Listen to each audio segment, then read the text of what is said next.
Hello, dear students. I welcome you all on behalf of Sri Jayendra Rangjun classes. Dear students, in a previous class, we have initiated a topic of this chapter that is Morphology of Flowering Plant, and the topic is flower.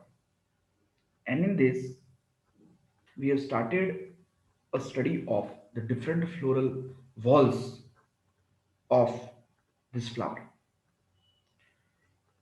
in which we have already studied in detail about the calyx and corolla. Whereas in today's lecture, we are going to talk about sexual walls or reproductive walls of a flower, or we can say essential walls of a flower, that is androecium and gynoecium.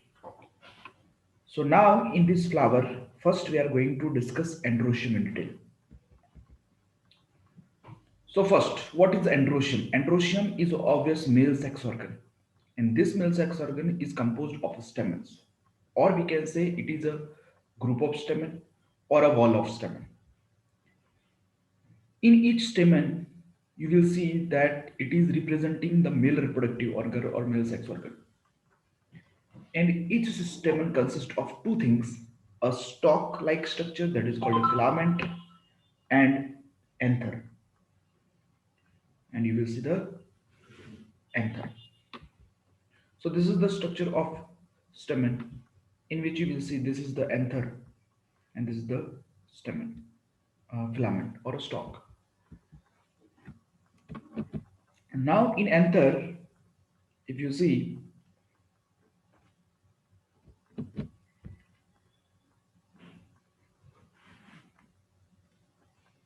in anther, when you take its cross section, you will see the cross section like this.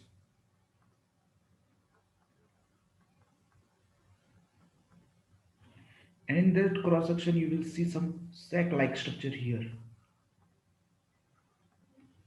And in this sac, there is a formation of pollen grain occur. These sac are known as pollen sac or microsporangium. Here, four microsporangium are found in one anther. Because of this, a typical anther is known as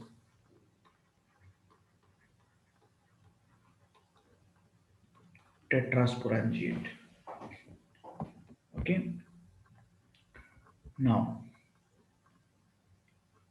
each anther usually have a two lobe, so bilobe, and each lobe has a two chamber or two pollen sac or two microsporangium. So the whole anther is going to be what known as tetrasporangiate. And in each microsporangium or pollen sac, you will see the production or synthesis of pollen grains. So see, here you can see.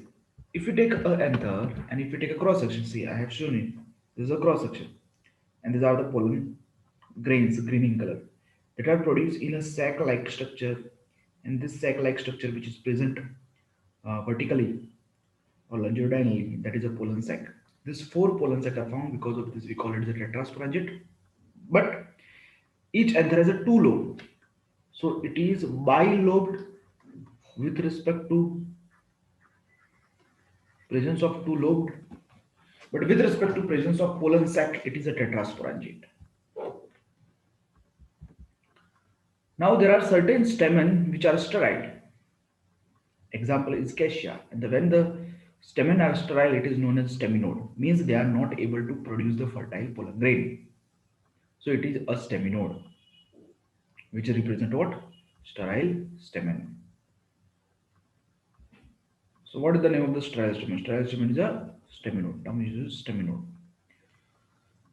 Now stamens within a flower may remain free from one another or may remain in a united group. And these groups can be of varying degree of or various type. So either they can be in a group or they can be free from each other. If they are free from each other, then this condition is called as polyandrous.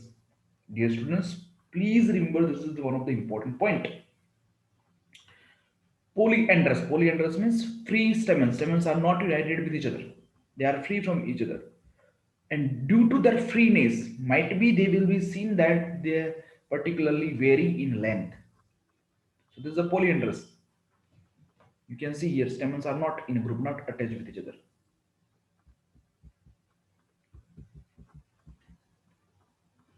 So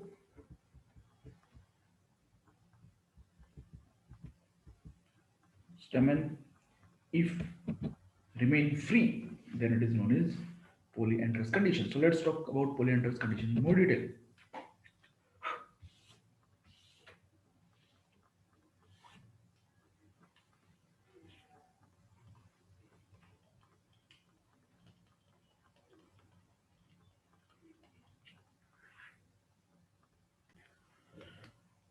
Polyandrous condition.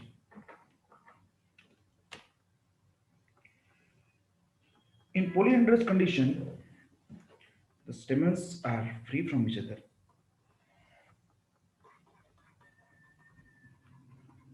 but this free stamen are of equal length or of variation. So there is a two condition. They may have a equal length of filament or they have unequal length of filament. So there may be a variation in the length of the filament within a flower. And if you see this unequal length of the filament can be described in a two way, and that two way are the didynamous and tetradynamous.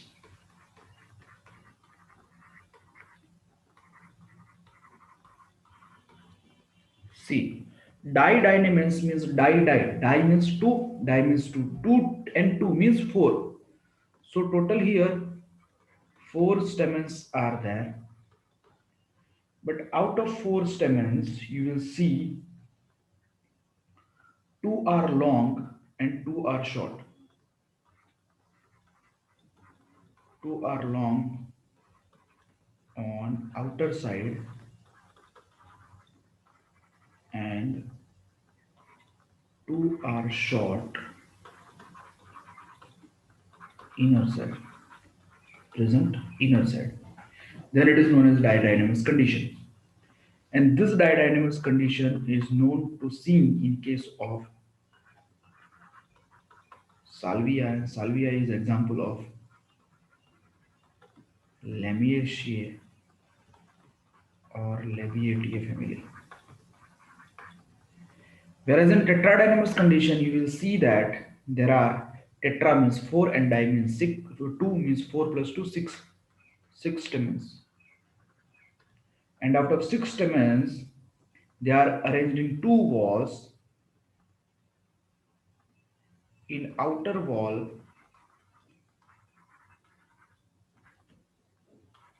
two short stamen,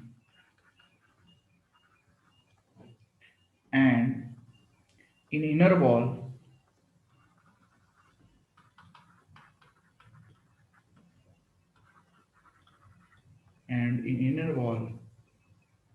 there are four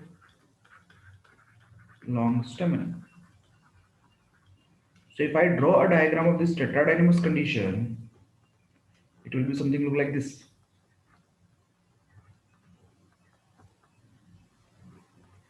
This is short stamen, okay, too short, and then you will see the presence of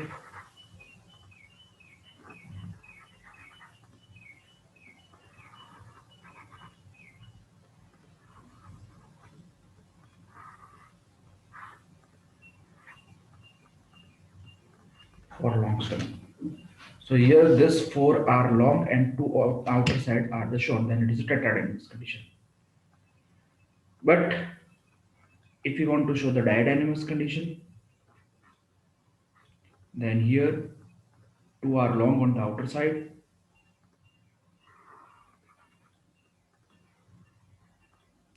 and two are short on the inner side.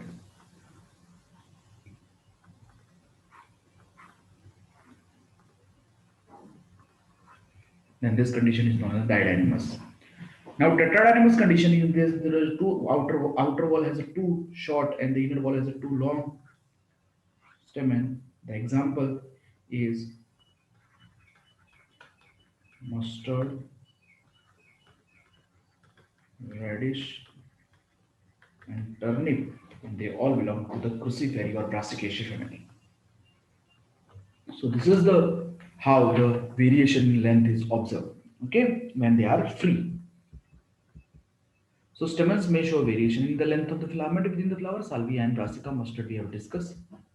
This is a salvinia where you will see the didynamous condition, and this is the brassica or mustard where you will see a tetradynamous condition. Okay, so such a way the arrangement is seen. Now, till now we have discussed when stamens are free from each other. Now we are going to discuss that if stamen are fused with each other, then what will happen? Now, in that also there are two cases. When stamens are fused with this another stamen, then there is a fusion of similar ones, and it is known as cohesion. But when the stamen will fuse with the members of the other wall, like petal and carpel, then there will be considered as adhesion. So that will be the next topic.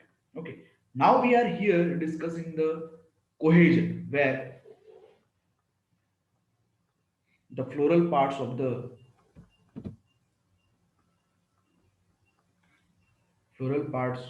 similar wall are fused.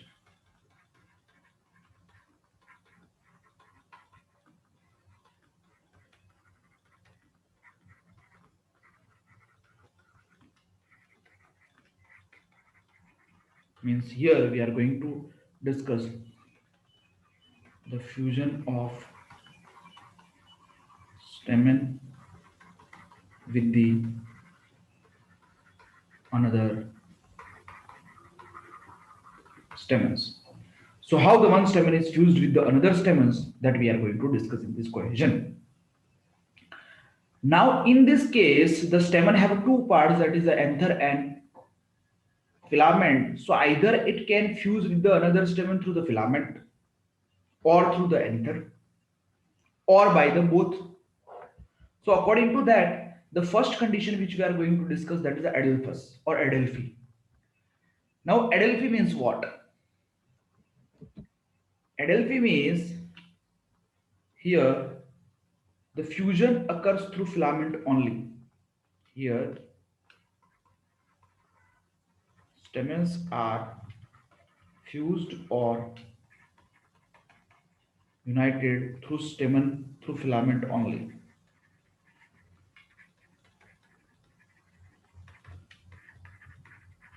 Then it is known as adelphus. Okay, or adelphi. Now while fusing through the filament, they can form a one bunch or one group or one bundle, then it is a monodelphous. If they form two group, then it is a diadelphous, and if they form multiple group, then it is a polyadelphous. Suppose 10 stamen are there.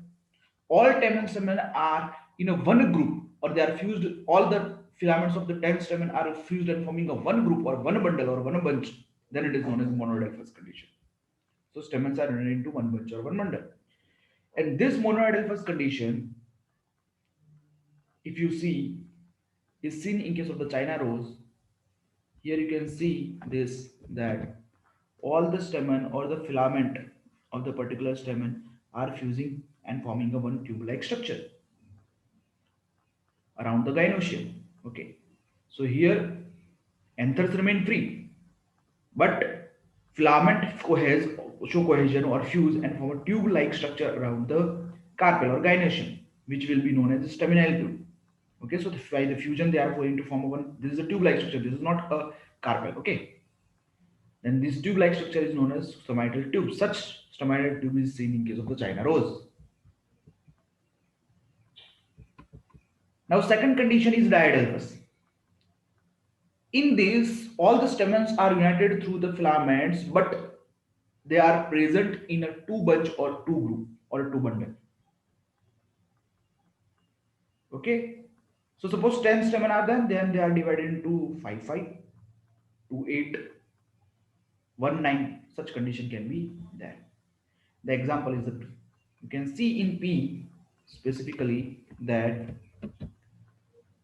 these are the particularly stamen. These are the 9 stamen. These are 9 stamen and this one is free. So in P, if we see diadelphous condition is seen, but in this total 10 stamen are there. Out of 10 stamen, 9 are united into one bundle. 9 stamen are united into one bundle while one stamen remain free.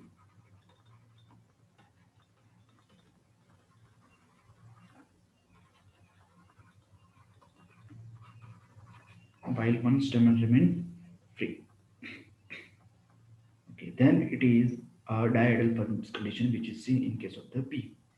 Now this can be represented by 1 plus 9 like this.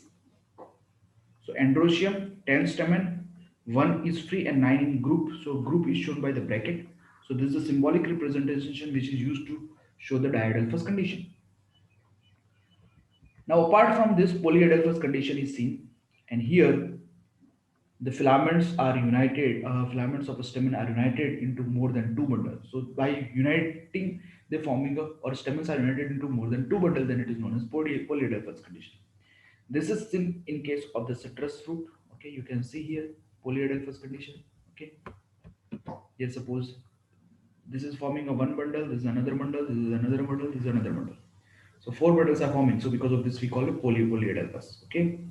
Here also you can see this is another bundle, this is a separate bundle. So like this, multiple bundles are there, then it is known as polyadelphous condition. So this is the three adelphous condition where the fusion is occurring through the filament. But after polyadelphous condition, we will understand that it is not only that they can fuse to the filament, stamen with fuse with this another stamen through the filament only. They can fuse through anther as well as. So there we use a word that is syngenesious. Syngenesious. Syngenesious means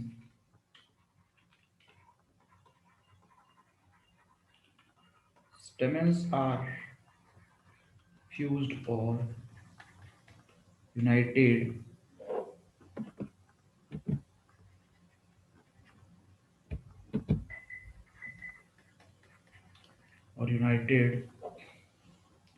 through anther only,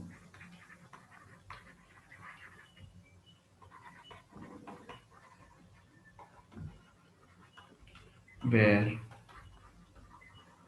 filament remain free.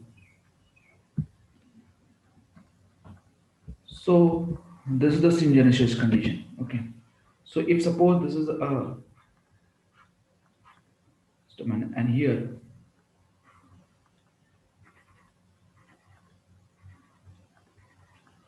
four stamen are there, you can see the filament are free, but this stamen are anthers are fused.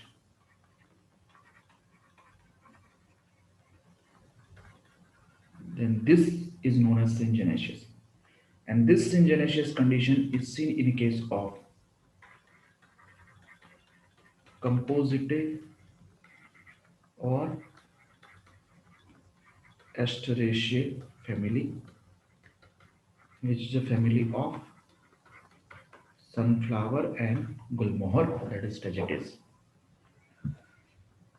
Now, apart from syngenesious or through only filament and anther, the fusion can be possible by the fusion of whole filament, whole stamen with the another whole stamen. And that condition is defined as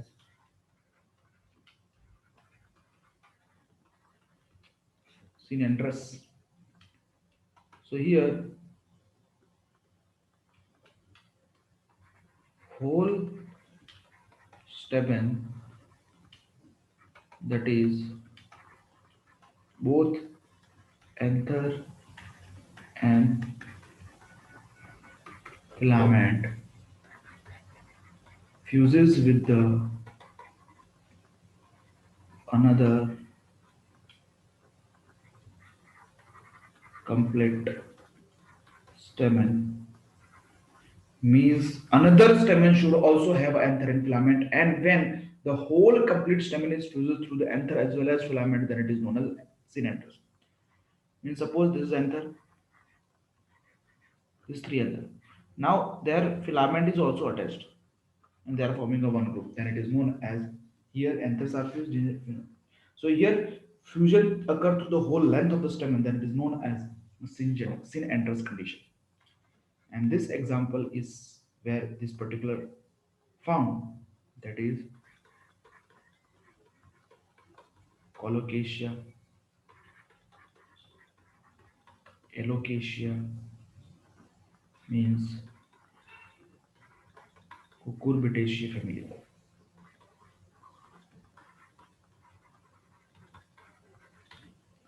Okay, there you will see this synanthers condition. So this is the particular cohesion part.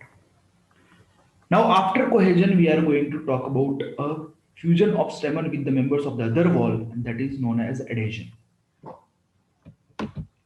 So, what is adhesion? When when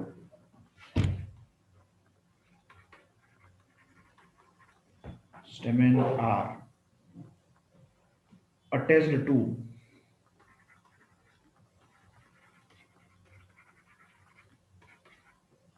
other parts of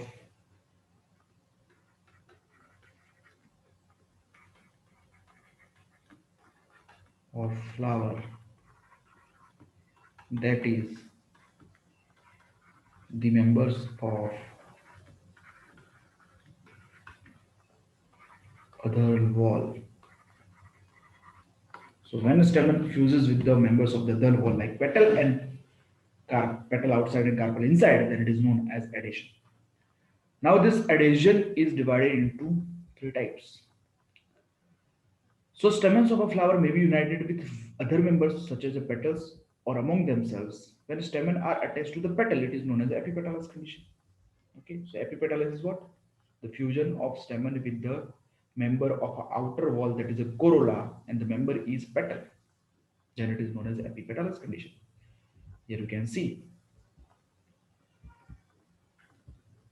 So epipetalous condition is seen in brinjal, datura. So it is a characteristic of a Solanaceae family.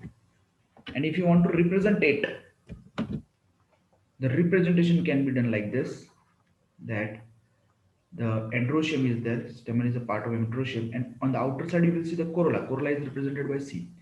If the member of androecium is fused with the member of corolla, that is petal, stamen is fused with the petal, then this fusion can be shown by this symbolic representation. So this symbolic representation can be used. Okay.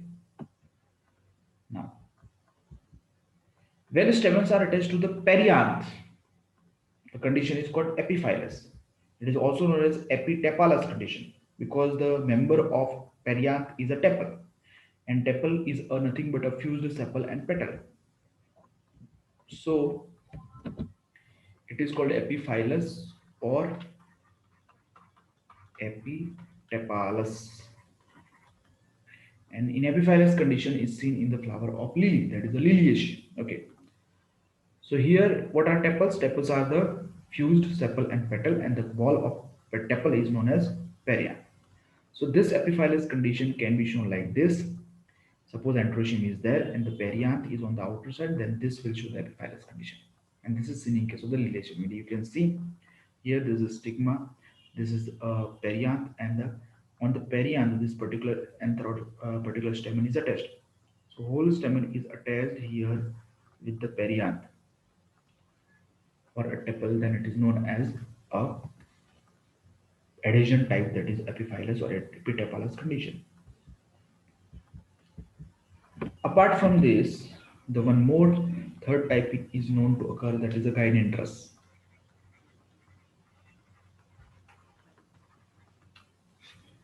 In gynandrous, you will see that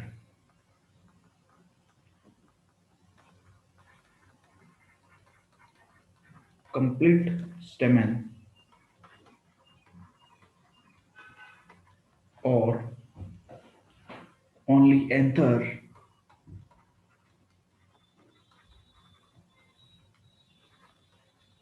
are attached to members of gynoecium, that is carpel. And this is known as gynandrous condition. And in gynandrous, gynoecium is inner to the androecium. So this particular represents as fusion. If we talk about example, then the example are the calotropis and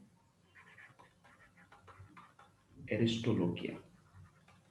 Okay, so these are the three different types of adhesion. Okay, dear students, I hope you understood this statement properly and how they are fusing with each other, how they are free in condition, and how they are attached to the members of other wall, that is adhesion, that we have discussed. So let's talk about some MCQ. What is the name for the sterile stamen? Sterile stamen, the term is used, that is nothing but a stamen. Stamens are units present in, obviously, stamens from a group that is known as male reproductive organ, that is androecium. Each stamen consists of, obviously, it has a two part, that is a anther and filament. So the two part is the correct answer. Pollen grain produced from, pollen grain are produced by the pollen sac of the anther. So pollen sac is the correct answer. Example for polyadelphous stamen. Polyadelphous means when the multiple stamen are that are united through the filament and present in a multiple group, then it is known as polyadelphous stamen. This polyadelphous stamen is seen in case of the citrus, because in P you will see the diadelphous condition, in China rose you will see the monodelphous condition, and in Salvia you will see the didynamous, that is a polyandrous condition. So citrus is correct answer. Okay, so dear students, now we are thorough with the androecium part. Now we will talk about the gynoecium. And gynoecium is a whorl or a group of carpels, and it is a female reproductive organ that we know. So if we talk about gynoecium, is the female reproductive part of the flower, and it is made up of one or more carpel. As you can see here, the carpels are there. This is the carpel, and this carpel has a three part, that is a style, stigma, and the ovary. In ovary, you will see this locule. This is one locule. So ovary has a actually locule. Okay, and this locule is also known as ovarian chamber. And within ovarian chamber, you will see the presence of ovule. So here you can see two locule are there. So we can call this ovary as a bilocular. And they have a stigma and style on the upper side. And this carpel is located on the central axis on the at a central position. So when more than one carpel is present, they may be apocarpus. But when more than one carpel is present, then this condition is known as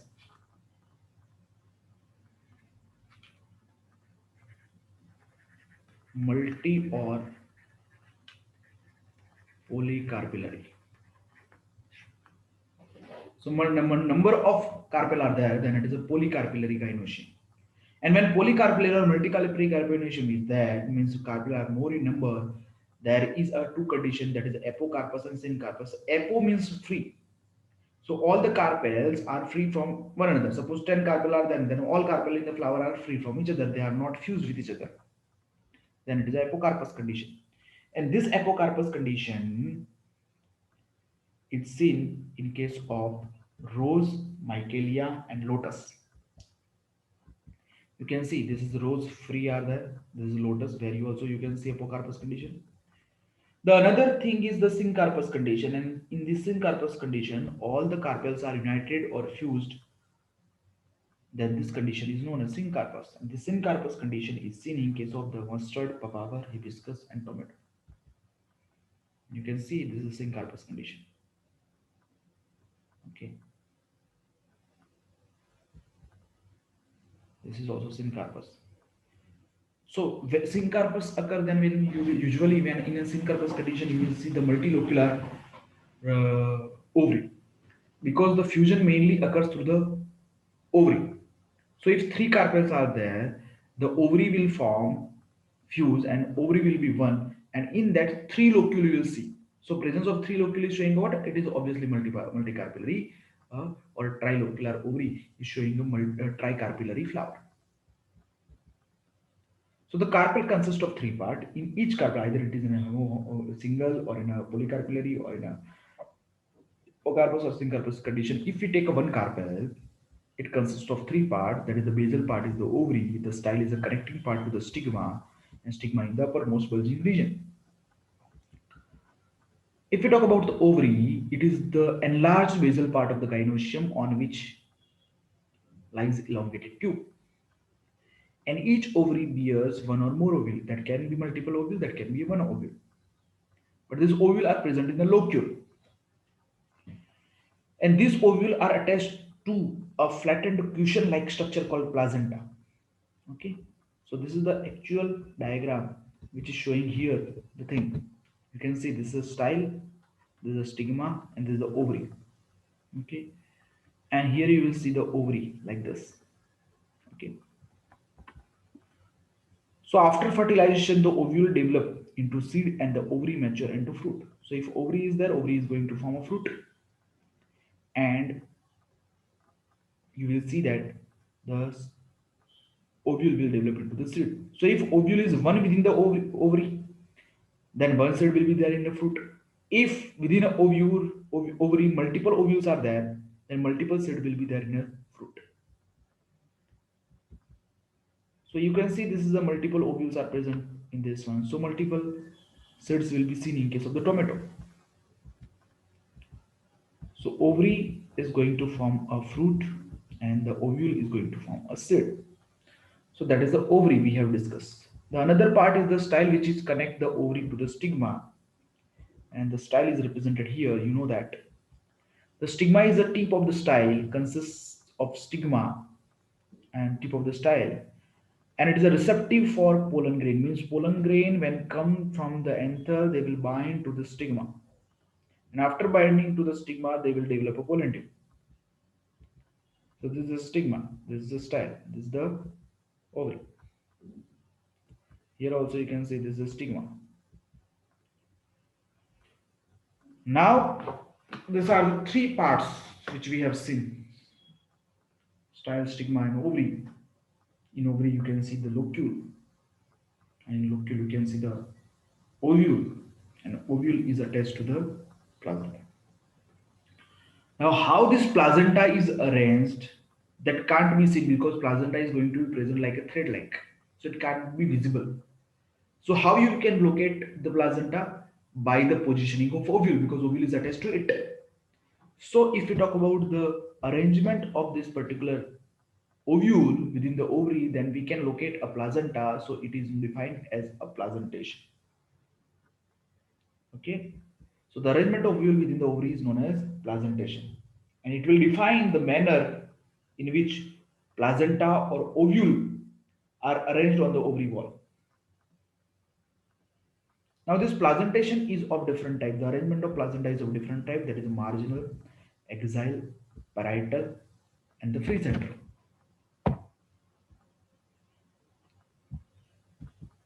And the last one, that is a basal. First one which we are going to discuss, that is a marginal. In marginal, the placenta form a ridge along the ventral suture of the ovary. Ridge means thread-like structure. So it is going to form a ridge on the ventral suture. Suture means opening of the ovary. And the ovules are born on this ridge forming a two rows.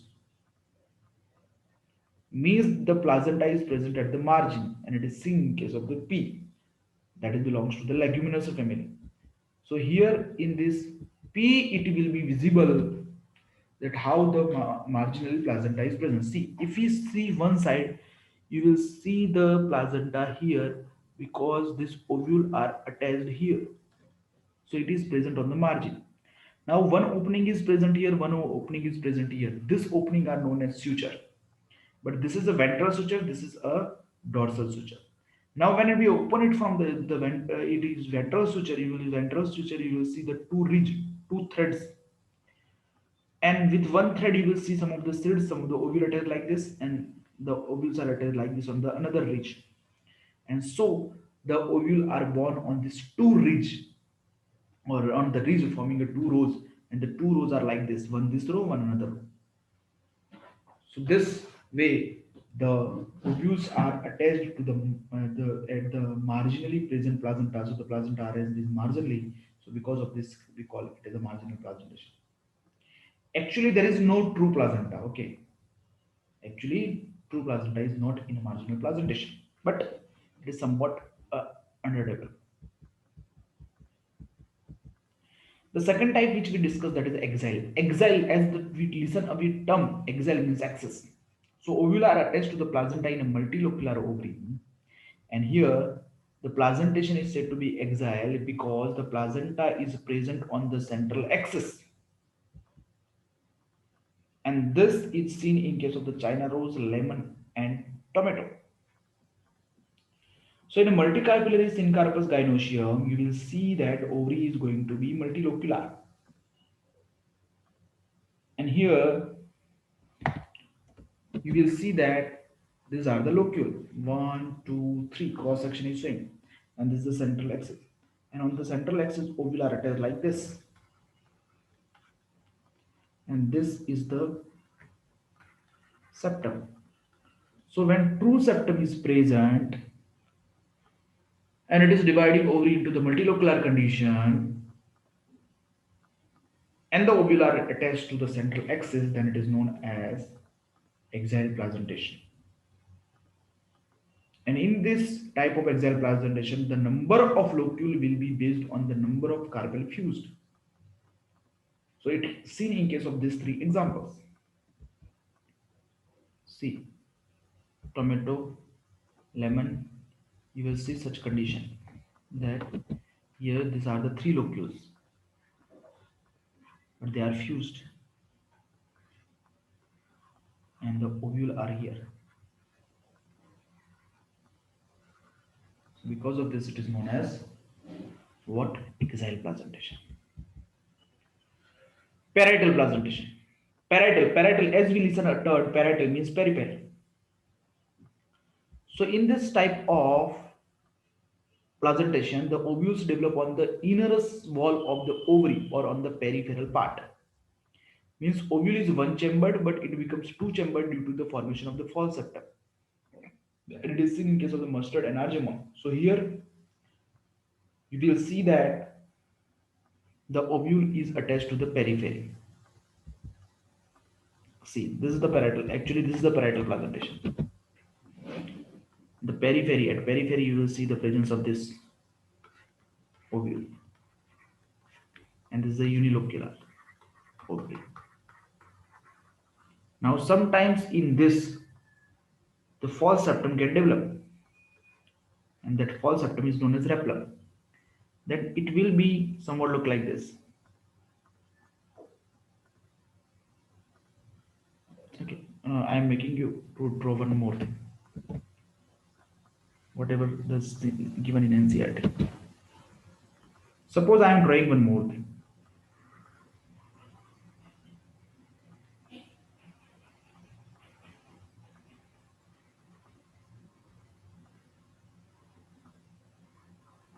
Suppose like this, four ovules are arranged peripherally. Okay, this is the two ovules, this is the two ovules. But septum is not present. Now here, false septum or repellum develop. So this will look like this.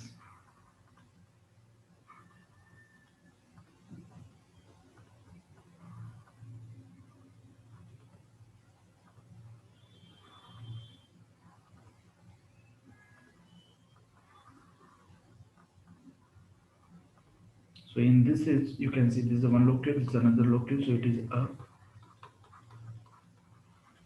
bilocular ovary. So this is seen in case of the parietal placentation, and the examples are mustard, argemone, which belong to the crucifery or brassicaceae family.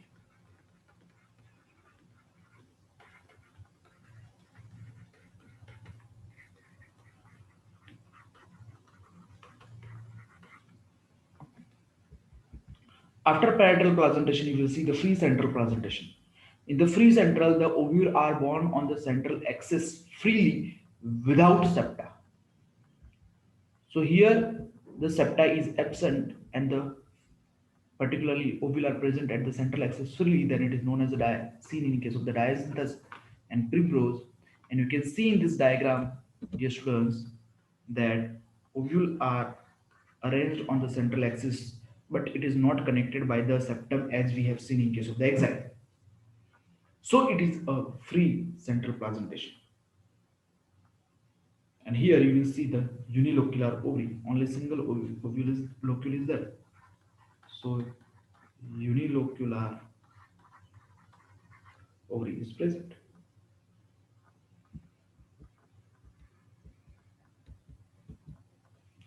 Apart from this, the last one is the basal placentation. And in this, placenta develop at the base of the ovary. Here, single ovule is attached to the placenta, and it is seen in case of the sunflower and marigold. This is the diagram of basal placentation actually, and you will see that this is the ovule, and this ovule is attached here at the base. So this is the ovule which is attached through here at the base. So placenta is going to be present here. So it is known as basal placentation. Okay. Now this basal placentation is seen in case of the sunflower and marigold, and sunflower and marigold belong to the Asteraceae or Compositae family, which is the most advanced family, dicot family. But apart from this, it is also seen in case of the most advanced monocot family, that is Graminae or Poaceae. So it is present in the most advanced dicot and monocot family. So it is going to be the most advanced type of placentation. Okay. So this is the different types of placentation. Now let's talk about some of the MCQs. Enlarged basal part of gynoecium, it is known as ovary, that we know very well. Basic questions. Ovary contain, yes, ovary contain what? The ovules. But within ovary also you should remember that they have a locule, and within locule there is a presence of ovule, and ovule are attached to the placenta. Which part of the gynoecium connects the ovary to the stigma? We know that is nothing but a style. Which part acts as a receptive surface for a pollen grain? It is simple. It is a stigma which acts as a receptive organ. In apocarpus condition, one of the following is correct. In apocarpus condition, multiple carpel are there and all the multiple carpel are free. So this going to be the what? Free carpel. What is placentation? Placentation is the arrangement of placenta, and this arrangement of placenta can be determined by the arrangement of ovule within the ovary. So that is going to be the answer. So 3 is the correct answer. Okay, dear student. So this is all about the androecium and gynoecium. That is the essential wall. Okay, how they are located, how they are arranged, and that all the and one of the important topic presentation that also we have discussed. Okay, dear students. Thank you all.